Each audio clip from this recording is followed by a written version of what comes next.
บายดีเนาะลูกค้าปี4 ปีแล้ววันนี้น้องก็มาที่ลูกค้าเห็นเด้อ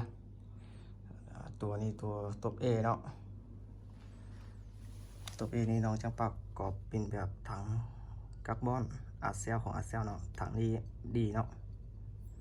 เราเป็นเราปฏิกรเนาะ50เด้อกองบีเอ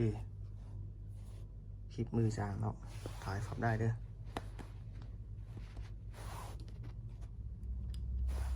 ตัวนี้ก็42เนาะเป็นวาล์วบล็อกทูเด้อถังคาร์บอนธรรมดาเราปฏิกร45เซนกองบีเอเนาะตัวก็ตักติโกเด้อเป็นคลิปมือไม้กองบีเอบาล์วบล็อกทู16แบนเรายาว40เซนตัวนั้นก็ตักติโกเรายาวก็40เซนลูกค้าสนใจรุ่นไหนก็แซวเข้ามาหาเด้อเอาว่า8แบนนี้แต่ว่าเราอัปเดตขึ้นเป็นแบนโมบิอาก็ดีเนาะตัวเนี้ย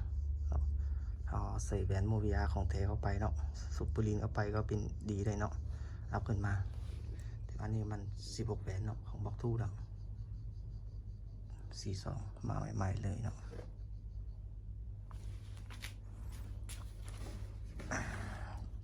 ลูกค้าสนใจรุ่นไหนก็แซวเข้ามาหาเด้อกล้องเบสเอกล้องลิโก้ก็มีเด้อ M4K2 Factor เนาะตบ A เนาะนี่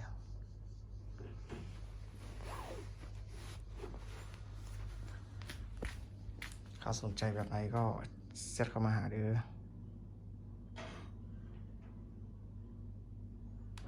มีรับประกันเนาะขอบใจเด้อขอบใจ